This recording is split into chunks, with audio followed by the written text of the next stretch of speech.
I learned exactly where I ranked in my family, the night my dad lifted his glass at dinner and said, "Congrats. Here's your car, son." Then he looked at me, his voice dropping. "Rent is due. $900 by Sunday. You are an adult now." I swallowed the rising panic and later, in my head, I asked the question that had been building for years. Why did I pay while he got rewarded? The answer, delivered without apology, still burns. Because he's worth it. So I packed, left a note on the fridge. Now my brother is panicking. My mom is screaming.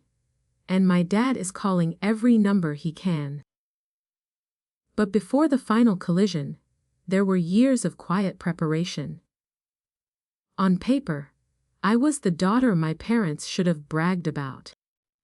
My name is Peyton, and I work in social services. It is the kind of demanding job where you sit across from people on their worst days, tasked with the impossible job of steadying the ground beneath their feet. I learned early how to stay calm, how to listen, how to hold things together when emotions run high and the system is failing. The irony is that I learned the core of that skill set not in any office, but right there, in that house. That house, always solid from the outside, with its neatly trimmed lawn and family photos lined up in matching frames. My dad, Arthur, built his business with stubborn pride and long hours, achieving the kind of respect that demanded silence from anyone beneath him. My mom, Elaine, taught kindergarten, came home smelling faintly of crayons and cheap coffee, and believed that peace was something you preserved by simply not poking at the cracks. Then, there was my brother, James. 2 years younger. Charming in an effortless, sunlight kind of way, the person people forgave before he even asked for it. Growing up, it always felt like James and I lived under the same roof, but operated under different laws of physics. When he struggled, the entire structure of the family leaned in to support him. His challenges treated like a crisis that required resources. When I succeeded, when I brought home a near-perfect report card, secured a demanding internship, or even graduated early, it was treated like background noise. It was expected, already accounted for. No one ever sat me down and said, "We expect more from you, Peyton." They did not have to. The expectation was in the silences. It was in the way my high school achievements were skimmed while James's small victories were meticulously discussed. It was in the way my choices after college, my career path, my budget, were always questioned, while James's were simply encouraged. I naturally became the reliable one, the helper, the person who filled in gaps without being asked. I paid for groceries sometimes, covered a broken water heater bill, picked up the slack. I told myself it did not bother me, that this was just how complex families were. I carried the belief that if I stayed steady long enough, things would eventually even out. That someday, Dad would look at me and see not just the dependable daughter, but someone worth celebrating, too. That fragile belief was what I carried into the hot, humid summer of James's college graduation. The tension in the air felt thick, heavy. Not unpleasant, but charged, like a storm gathering just over the horizon. I walked into that weekend, into that house that demanded so much of me, still thinking I belonged, still clinging to the idea that patience would be rewarded. The house had been buzzing for weeks, a hive of activity surrounding James's impending moment. Mom talked non-stop about the menu, flipping through recipes at the kitchen counter, planning for dozens of guests. Dad, however, had disappeared into the garage more often than usual. The heavy garage door stayed shut, and his voice dropped to a low murmur whenever I walked past. "Do we need extra folding chairs?" I asked Mom one evening, as I wiped down the perpetually sticky kitchen table. "We have got it covered, dear," she replied vaguely, her attention fixed on a complicated catering estimate. When I asked Dad a simple question about timing, he gave the same dismissive answer. "We have got it covered." I told myself I was imagining the exclusion. It was his moment, after all. The day arrived, bright and hot. I spent the morning helping Mom clean, wiping down surfaces, arranging the centerpiece flowers she insisted were necessary. James paced around in his cap and gown, nervous, yes, but glowing with an effortless excitement. I instinctively reached out and straightened his collar, a familiar, practiced gesture. The same one I had performed 100 times before all the big moments in his life. First day of middle school, first dance, first driver's license. I was his buffer, his silent architect of preparedness.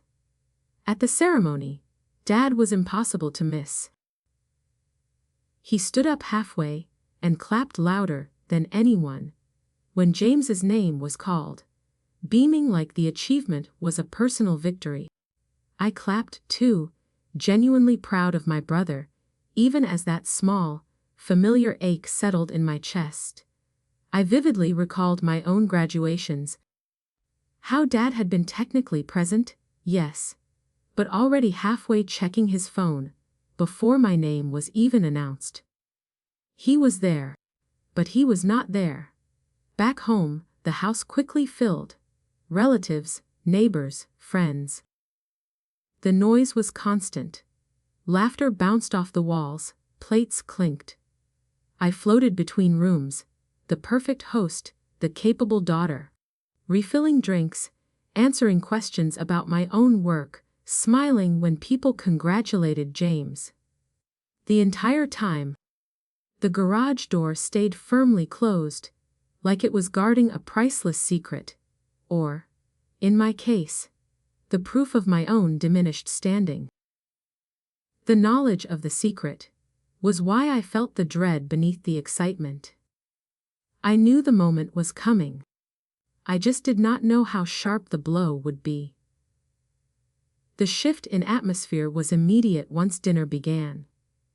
The house had been loud, but the dining table was deafening, crowded with relatives, heavy with the smell of roasting meat and the clinking of cheap glassware. I sat near the middle, perfectly positioned to observe, yet feeling miles away. I smiled, I ate a few polite bites, and I listened to the steady hum of chatter around James, who was laughing and accepting congratulations with that easy, practiced grace of his.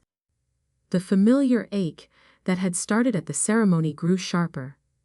It was not anger yet, just a dull, internal certainty that my role here was one of maintenance, not celebration. When Mom, exhausted and slightly flushed, leaned in to whisper, "Your dad just trusts you more, Peyton. He knows you can handle things," I nodded. I let the lie slide past, refusing to challenge it. Because challenging it meant admitting that my competence was actually my liability. It meant admitting that my capacity to handle things was precisely why I received less, not more. I still held on to the hope that her words were a genuine, if clumsy, form of praise. Then Dad stood at the head of the table. He raised his glass high, waiting for the room to settle. The sound dropped suddenly, leaving a ringing silence that amplified the seriousness of the moment. He looked commanding, his jaw set with that stubborn pride I knew so well. He talked about hard work. He spoke of perseverance, and how not everyone has it easy.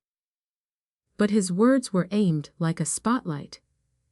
I noticed the way his hand rested on James's shoulder, a casual weight that was simultaneously heavy with meaning. The entire speech was a preamble to my brother, a justification for what was to come. Dad spoke of overcoming obstacles, something James had always done, not through sheer will, but often through a collective family effort, led silently by me. When Dad paused, his eyes met mine across the table. In that instant, I held my breath, still hoping, against all logic, that he would pivot, that he would include me, that he would acknowledge the quiet, reliable work that actually kept the house functioning. He did not. He reached into his pocket and pulled out the keys. They caught the light when he held them up, metal flashing, unmistakable. The sight of them stole the air from the room, just for a moment. They were for a car. Not just any car, but a brand new one, a major sedan. Worth more than I had spent on myself in 5 years combined. It was the kind of public, undeniable reward that screams value. The room erupted. Chairs scraped back. People cheered, standing up to get a better look. James's face was frozen in shock for a full 2 seconds before it broke into a wide, pure expression of elation. It was a beautiful moment, genuinely earned by him, and yet, it felt like a physical blow to me. I clapped. I smiled. My hands did exactly what they were supposed to do, making the appropriate celebratory noise, participating fully in the system that had just defined my rank. After the noise died down, the crowd naturally drifted toward the back of the house, heading for the garage, where the new car was waiting. People were eager to touch the metal, to hear the engine. I stayed behind, mechanically collecting used napkins, my movements slow and practiced. That is when Dad caught my eye again. He nodded toward the hallway, a quick, almost imperceptible gesture. Just a quick conversation, the look said. Nothing dramatic, just between us. In the quiet of the kitchen, away from the applause, and the scent of new leather, the temperature of the room seemed to drop. Dad's expression was practical, measured, utterly devoid of the warmth he had displayed moments before. It was the tone he used when discussing budgets or contractors, a business tone. "You have been here a while," he said, not looking at me, but toward the open doorway leading to the commotion. "It is time you start paying rent. $900 by Sunday." For a full 5 seconds, I honestly thought he was joking. The surreal timing, the immediate juxtaposition with the grandeur in the garage, made the words feel like a misplaced line in a script. I looked past him, towards the glow from the garage where James was laughing, his hands already on the steering wheel of his brand new future. Something cold clicked into place in my chest. Not rage yet, not grief, but the sudden, sharp clarity of a lens snapping into perfect focus. This was not a misunderstanding. It was not clumsy timing. It was a line being drawn. A final, definitive line. And for the first time, I realized that I had been standing on the wrong side of it, not for a day, but for my entire life. I simply nodded, my hands tightening around the handful of discarded napkins. I could not form a word, but the silence told him I understood. I had just been served my eviction notice, at the end of my brother's coronation. The rest of the night moved around me like scenery. I was no longer a part of. After Dad delivered the ultimatum, $900 by Sunday, I did not rush back to the party. And I certainly did not engage in the conversation he clearly expected. The one where I would argue, or cry, or try to rationalize. I just went back to the kitchen sink. For the next 3 hours, I was the quiet steward of the cleanup. I rinsed plates that did not need rinsing, stacked dishes that no one else was bothering with, and listened to the distant roar of approval coming from the garage. "He can't believe this," James kept shouting, his voice tight with shock and joy. "This is incredible." I nodded whenever someone addressed me, giving the correct, practiced smile. But the feeling in my chest was not passing. It was settling. The cold clarity from the kitchen had replaced the familiar ache. I realized I was mourning not the car, or the money, but the illusion. The illusion that if I just stayed quiet, steady, and useful enough, I would eventually be granted the same full membership as James. That illusion was dead. I kept thinking about the contrast. The thousands of dollars, the symbol of pride, freely bestowed on the one deemed needing encouragement, versus the 90 days notice, the sudden, transactional demand placed on the one deemed capable. This was my reward for being reliable. To be charged for the privilege of their reliance. The party finally broke up, long after midnight. The last few cars pulled out of the driveway, the quiet left behind feeling heavy and final. Dad and Mom went straight upstairs, exhausted but satisfied. James stayed up late, sitting on the sofa, keys in his hand, occasionally glancing toward the garage, with a proprietary smile. He did not look at me. He did not speak to me. He was too busy inhabiting his new, affirmed reality. I retreated to my room.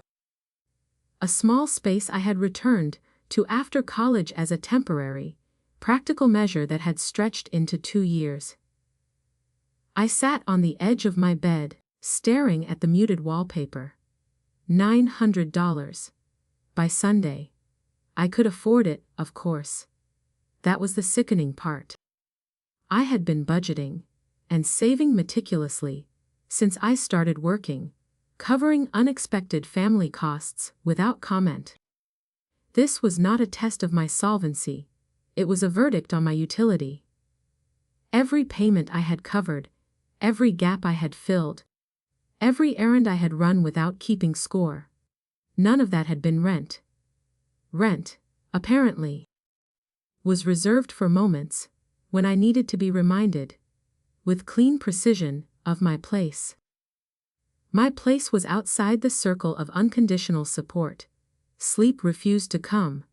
Every time I closed my eyes, I saw the flash of the car keys and felt the sudden weight of the demanded bill. Sometime after 2 in the morning, I opened my laptop.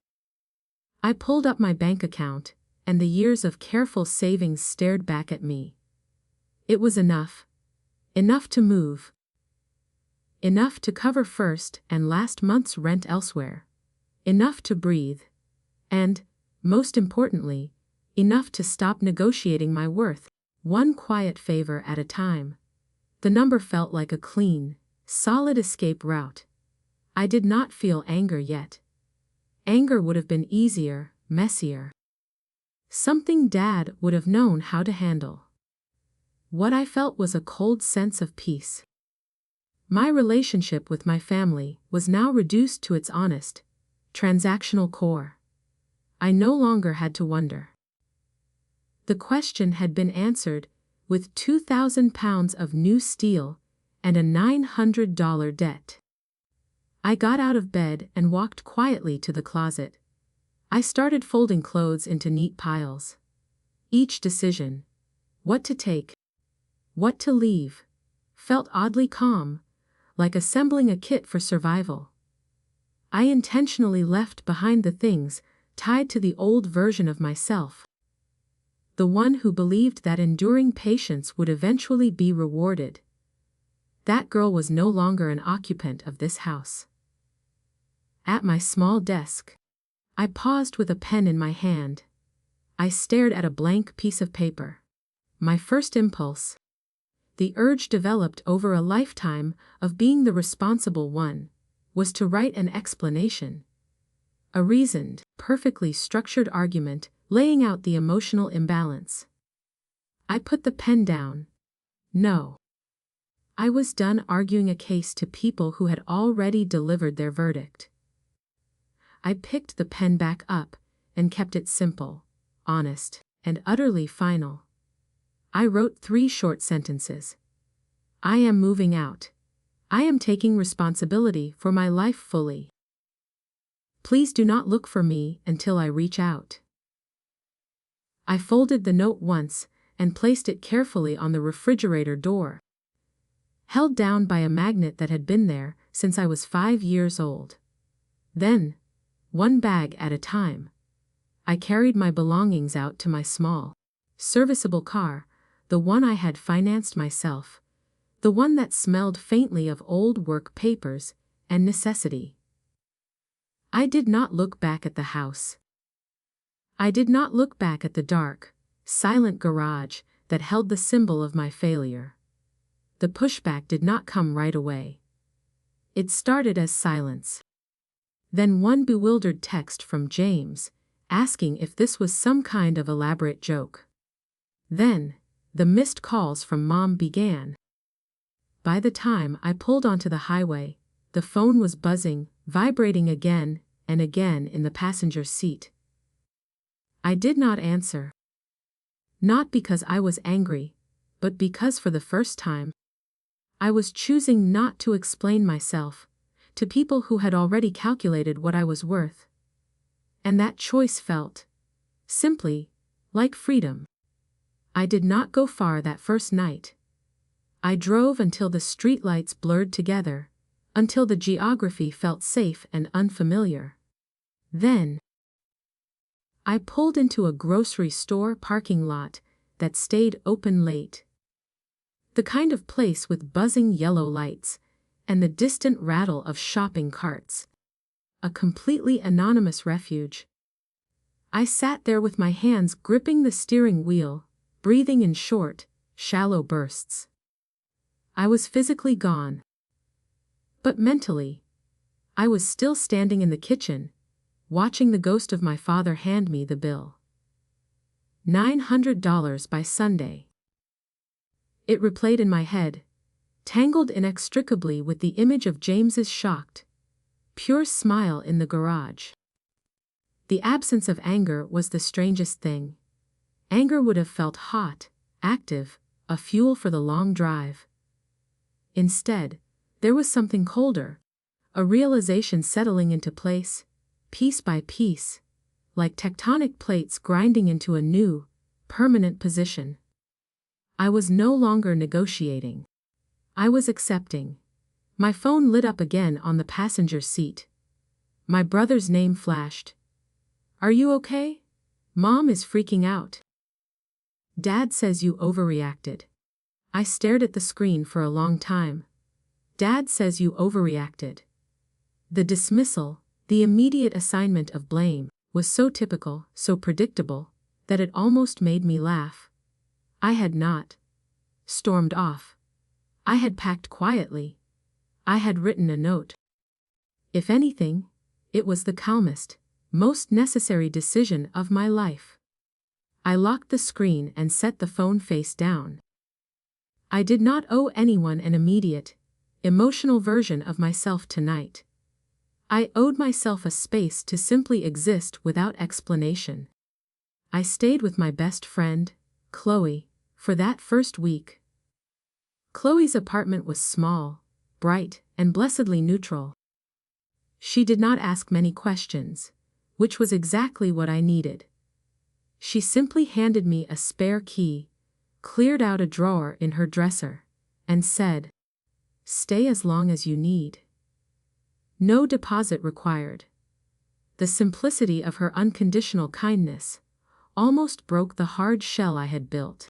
No lectures, no conditions, no questions about whether I had overreacted. Just space. The contrast between Chloe's effortless support and the measured transactional nature of my family was stark, and I began to breathe deeper than I had in years. The messages kept coming, primarily from my mom, Elaine. They were long, dramatic voicemails that swung wildly between tearful worry and sharp accusation. She wanted to talk this through. She needed me to come home so we could be a family again. Crucially, she never once mentioned the rent. She never mentioned the timing of the demand. It was as if she believed that by ignoring the wound, she could magically erase the fact that it had been inflicted at all.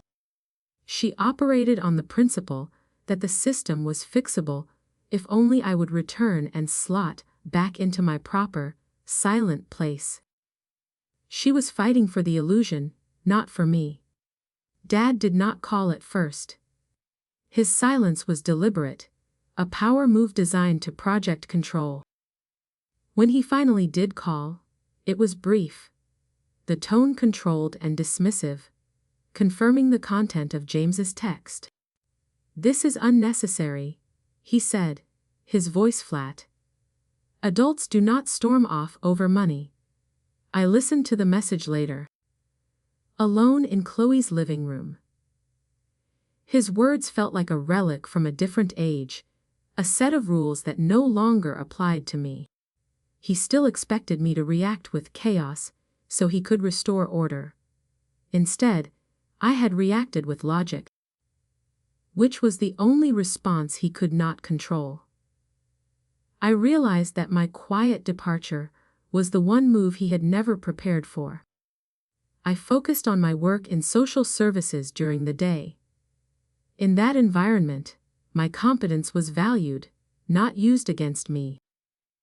I was paid to help people find solutions, not to be the solution for others' lack of foresight. That distinction provided immense, solid ground beneath my feet. A few days later, my brother, James, called. Not a text, not a panicked voicemail, but a direct call. "Can we talk?" His voice was thinner than usual, stripped of its usual charming confidence. "Everything is weird at home." We agreed to meet at a coffee shop, halfway between the house and Chloe's place. Neutral ground. Necessary for the conversation that was about to break the family system. I knew I needed to maintain the boundary. But I also knew I needed to gauge the depth of the rupture I had caused. I was still learning how to stand alone, and James was still trying to figure out how to stand at all. The coffee shop we met at was a necessary evil, loud enough to provide cover, generic enough to feel entirely uninsured from our history. James was already there when I arrived, tapping his foot, his phone clutched in his hand like a lifeline. He looked tired, the easy charm he usually wore slightly rumpled. He was still wearing the clothes from the day of the party, as if he had not quite managed to reset since the disruption. As soon as I sat down, he pushed the words out, rapid fire. "I didn't know," he said, "about the rent thing. Dad didn't say anything to me." "I know," I replied. And I meant it. None of this was his fault. He was just the recipient of the reward, the one who benefited from the system. But he was not its architect. He settled back slightly, rubbing his face with both hands. "Everything's weird at home," he confessed, the tone shifting from defensiveness to genuine confusion. "Mom keeps crying, like, actually crying, not the usual quiet kind, and Dad's mad all the time, not yelling, just mad quiet. And now," He hesitated, looking uncomfortable. Now they are asking me about stuff you used to handle. I waited. The silence was heavy with the weight of unstated labor. Bills, appointments, some kind of insurance forms. He continued, gesturing vaguely. Things I don't even know where to start with. Like, the water bill was late. Dad was furious, but he didn't even know where the account information was. You always did that. I watched him process this information out loud. I watched the confusion and the slow dawning of reality creep into his expression. For the first time, the heavy, invisible cushion that had always protected him from the minor, necessary frictions of life was gone.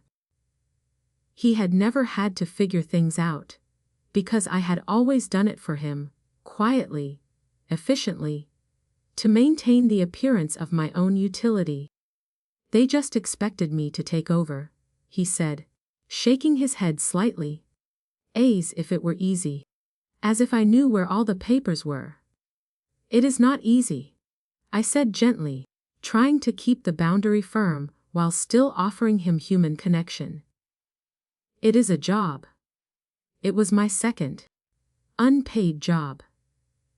He looked surprised by the bluntness of the statement. They are constantly asking where you kept the repair receipts. Mom keeps saying, Peyton would know where the insurance forms are.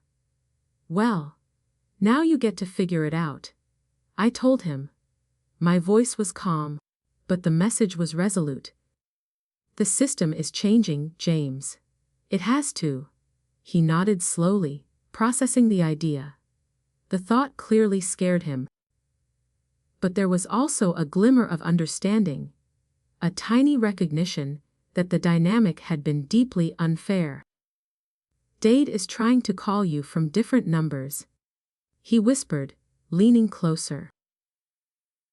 He keeps saying you have to come back, because he needs the details for the business taxes, or something. I let the image settle my powerful, controlling father reduced to trying to lure back his unpaid administrator with financial threats. The shift in power, the true cracking of the infrastructure, was palpable. He did not miss me as a daughter, he missed me as a resource. I am not disappearing, James, I told him, meeting his eyes to ensure the honesty landed. I am just not doing it for everyone anymore. I am not running the family in the background, so you all can run your lives in the foreground. He nodded again, a slow, sober movement that showed he finally grasped the fundamental change. He was standing on the ground I had always occupied, expected to figure things out without applause, and he was terrified. That conversation was pivotal. It was the moment I understood that I did not need to do anything dramatic or grandstanding to dismantle the dynamic.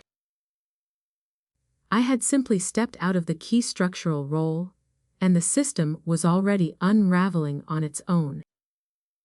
The vacuum created by my quiet departure was the most powerful protest I could have lodged. The family was starting to look for the buffer, the reliable one, and she was not there. The inevitable, final confrontation with Dad still loomed, however. James had confirmed it. Dad was frustrated, angry, and losing control. He needed to reassert his authority and force my return. I knew the conversation would not be about reconciliation, but about leverage. I was ready. I just needed to know that when he came to me, I would not be arguing for the illusion anymore. I would be arguing for the truth. The next afternoon, James sent me a one-word text. He's here. My father, Arthur, had found me. The real confrontation came not at the dinner table or in the tense quiet of the kitchen, but on a quiet weekday afternoon at Chloe's apartment. I had just finished a call for work when the text from James came. He is here. My father, Arthur, had tracked me down. I opened the door and found him standing there, hands jammed deep in his pockets, his jaw tight. He looked around the small living room with visible distaste, as if the modest space offended his sense of established worth and order. His entire posture projected annoyance and impatience, not worry. "Can we talk?" he asked. The words clipped and devoid of any parental warmth. I stepped aside and let him in. I had practiced this moment in my head for years, and now that it was here, I felt utterly calm. This was not a negotiation, it was a deposition. We sat across from each other, separated by Chloe's worn coffee table, the space charged with everything that had been left unsaid over my entire lifetime. He did not waste time. He went straight for the offense. "You embarrassed us," he said, his voice hard. "You made a scene." I left quietly. I replied, holding his gaze. "I packed my bags and left a note." "That is not a scene. You blindsided us, Peyton. That is worse than a scene. We were not prepared. You handed me a rent demand at my brother's celebration." "That was the blind side," I countered, my voice low and steady. I watched his face for any flicker of shame, any recognition of the cruelty of the timing. There was none. He waved his hand dismissively. "That is business. You are an adult. Adults pay their way. You have been living rent-free for 2 years.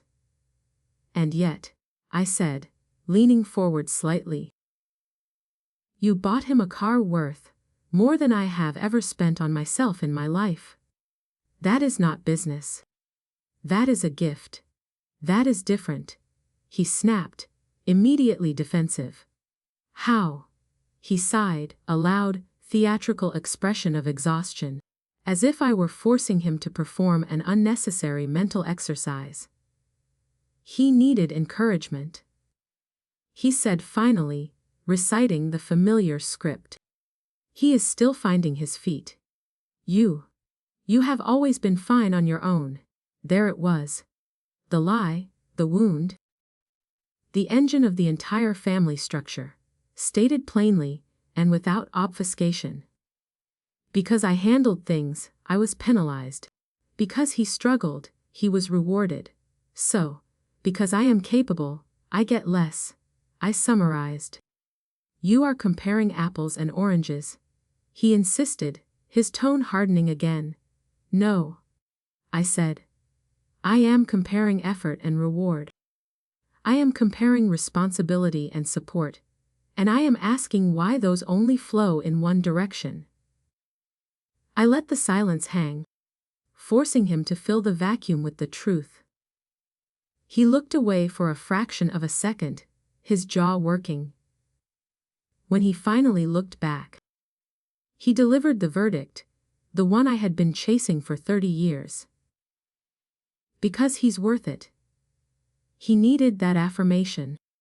"You have always been fine." The words landed heavily, clean, and without any apology wrapped around them. They were brutal, but they were honest. For a moment, I felt something crack open inside me. Not pain, but a profound, shocking wave of relief. The question I had been asking, the validation I had been seeking, the belief that I was still in the running, it all evaporated.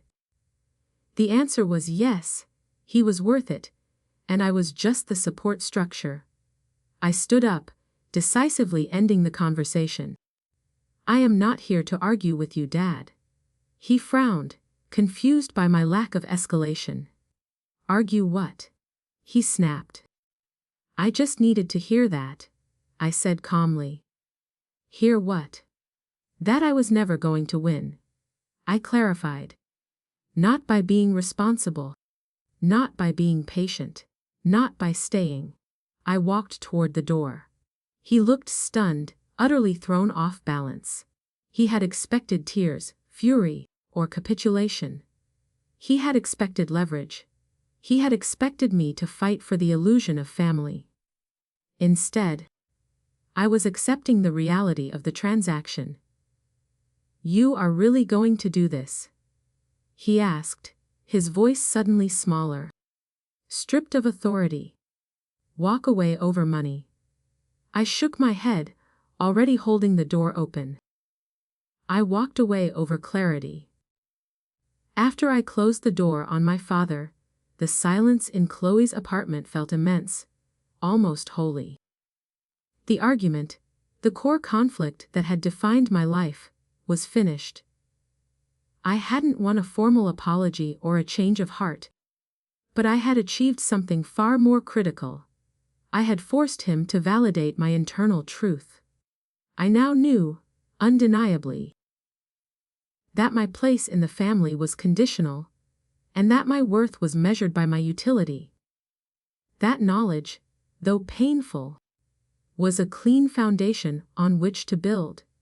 The immediate aftermath was chaotic, a delayed reaction to the calm bomb I had detonated. The calls escalated dramatically. My mother, Elaine, called sobbing, her frantic voicemails now laced with genuine, unraveling fear. She cycled through worry, regret, and panicked pleas for me to come home and make it right. She didn't want the family back. She wanted the peace restored, and she was realizing I was the only person capable of restoring it. James, my brother, texted in all caps. He wasn't angry. He was truly panicking about the small, daily domestic machinery that was seizing up without my invisible effort. The car keys were a reward.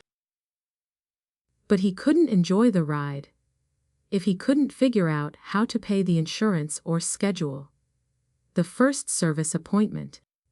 He was forced to meet the expectations that were always secretly mine, and they were crippling him. Then came my father. He stopped the measured silence and started calling every number he had for me: his cell, Mom's cell, the house line, even an old work number he somehow remembered. He called over and over, his motive no longer about control, but about desperation. He was trying to regain the leverage he had lost, not by offering love, but by demanding the return of the necessary operational support. I let them ring. Not out of spite, not to punish them, but out of sheer necessity. I needed the distance to protect the clarity I had just fought for. Answering those calls would have meant immediately engaging in the same old cycle of defense and justification. I needed to let the consequences, the unraveling, fully take hold without me there to catch them. In the weeks that followed, I watched the immediate consequences unfold from a distance, filtering the news through James's increasingly desperate texts. James struggled most visibly with the new weight of expectation. He missed deadlines, forgot appointments, and faced his first genuine, non-cushioned consequences from Dad. He confessed that he felt exposed. For the first time, he was standing where I had always stood, responsible for the structure, and without any praise to buoy him. It was a harsh education, but a necessary one. I helped him once or twice with a technical question about an account number, but I absolutely refused to take back the work. The space I had left empty remained empty. My mother changed more slowly, more fundamentally. She stopped leaving the frantic, emotionally manipulative voicemails. Instead, she started sending short, almost shy messages. Apologies, small and hesitant, began to slip in between updates about the house. She did not name the favoritism outright, But she no longer pretended everything was fine. She was being forced to sit with the discomfort she had spent decades avoiding by smoothing over Dad's sharp edges. My absence had forced her to look at the family she had helped build. My dad, the architect of the system, was the last to adjust. Losing control did not make him softer right away, it made him smaller. He ran out of orders to give, out of consequences to threaten. Because the person who carried out those commands was gone. Without my silent reliability to lean on, his authority simply stopped working in the way it used to. He reached out less often, and when he did, his words were careful, measured. Like he was learning a delicate new language he had never bothered with before. Meanwhile, my own life settled into something sturdy, something authentic. I quickly found my own small apartment, paid for with my own careful savings. A space that belonged only to me. I focused intensely on work, and people noticed. My supervisor, seeing my calm competence and reliability applied consistently to my job, instead of a dysfunctional family, trusted me with more responsibility. I started being recognized, not as someone's daughter or someone's helper, but as myself, Peyton, a capable, effective professional. The praise I received at work was genuine, tied to actual achievement, not a bribe to stay quiet. One evening, my phone buzzed with a message from Dad. I stared at the screen. It was short. I didn't mean it the way it sounded. I stared at the words for a long time. They were an attempt to reclaim the moral high ground, a partial retreat wrapped in plausible deniability. It was not an apology for the impact, only for the intention. I typed back a response. The words simple and final, closing the door on the negotiation forever. Impact matters more than intent. He did not reply. The phone remained silent. That was the moment I knew the confrontation was truly over. Not because he apologized, not because everything was repaired, but because I no longer needed him to understand in order to move forward. The power had shifted quietly, irrevocably, and the family I left behind would never operate the same way again. I had taken back my self-worth. The fallout did not end with a shouted argument or a clean, final door slam. It came in waves, uneven and uncomfortable. Like a house settling after a quiet, internal earthquake. It was the sustained consequence of me choosing myself. I did not go back to being the daughter who held everything together at her own expense. But I also did not cut my family off entirely. Like a dramatic ending in a movie. What I chose was something harder and quieter, distance with intention. My brother, James, continued to grow into the vacuum I had left. Without me to smooth things over, remind him of deadlines, and explain financial expectations. He had no choice but to manage them himself. He struggled, yes, but he became more competent, more grounded. When he called now, the conversation was no longer about panicked pleas for my help, but genuine questions about adult life. He was learning responsibility. Not because he was pushed by Dad, but because there was no one left to carry it for him. My mother, Elaine, adjusted more permanently.